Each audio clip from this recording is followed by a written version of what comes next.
कसा म्हणाले मोठमोठ्यानं नाचून लेकरून म्हणायलाच तयार. हालाकी म्हणलं कोणी पाहिजे मुलांनी. चाल त्यानं त्याची लावली पाहिजे, त्याची स्वतःची चाल आहे. म्हणून म्हटलंय की जे आपण इथं मुद्दा घेतला होता की चिकित्सक विचार आणि सृजनशीलता जो आपण मारून टाकला जुन्या अध्ययनाच्या पण पद्धतीने. एक कविता पहा, पंख मला जर असते दोन पतंग उडवीत बसेल बोलवीच पाखरू झालो असतो आबाळावर गेलो असतो निळी निळाई आबाळाची पंखावरती माकायाची चार चांदण्या छोट्या छोट्या तोडून केल्या असत्या होत्या.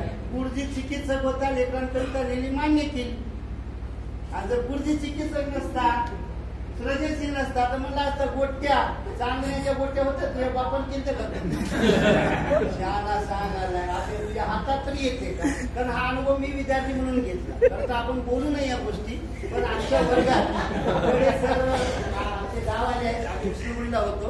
आम्हाला एक सर होते भूगोलच्या तासिकेमध्ये सर शिकवत असताना सर असं म्हणाले की चंद्रावर वातावरण आहे आणि चंद्रावर पाणी. आमच्या वर्गातल्या एका मुलानं उठून प्रश्न विचारला. सर म्हणले आपण चंद्रावर पाणी मिळत आहे ना. लेकराचा प्रश्न असा आहे कसा आहे तो चिकित्सक त्या काळामध्ये ग्रंथप्रामाण्य गुरुप्रामाण्य मानण्याची पद्धत होती. गुरु जे सांगतो ते खरं म्हणा.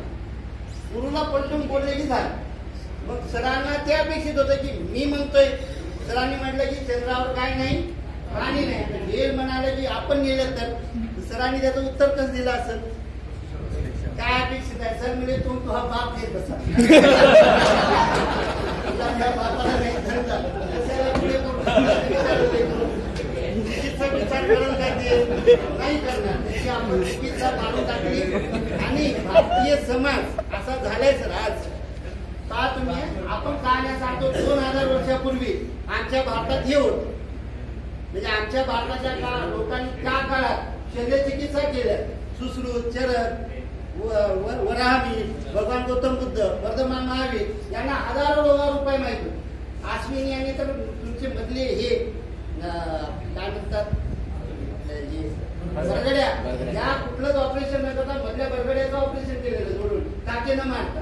त्या काळात तेवढं ज्ञान प्रगत होतं. ओठांच्या शल्य चिकित्सा करणारे आपल्याकडे चिकित्सक होते. जुन्या काळातले आपण जर आपल्या लेण्या पाहिल्या किंवा आपल्या हेमाडपंथी मंदिरं पाहिली किती सुंदर स्थापत्यकला आहे ज्ञान आहे. अणूचा जो सिद्धांत आहे कल्पनाथ महर्षीने 1000 वर्षापूर्वी भारतात मांडला. पण विज्ञान आज म्हणजे डॉल्टननी मांडला. म्हणजे आमचं ज्ञान होतं आमच्याकडे खतरनाक. विमान जेव्हा राईटबंधूला माहित नव्हतं तेव्हा आमचा रावण विमानानं फिरत होता ना. रावण आपलंच होतं ना. त्यांना विमानानं फिरत होता. म्हणजे विमानी संकल्पना भारतीयांना माहित होती. मग गेली कुठं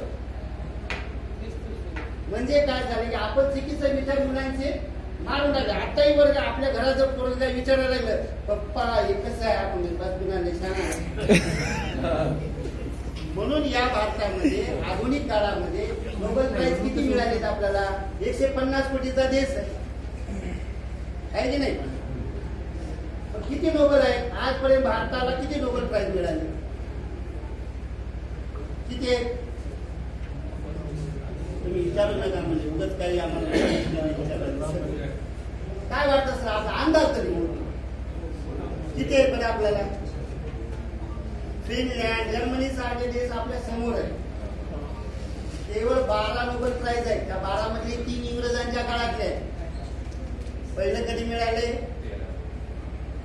गीतांजली या काव्याला रवींद्रनाथ टागोरांना. त्याच्यानंतर मदर तेरेसा या सुद्धा धर्माने भारतीय नाही.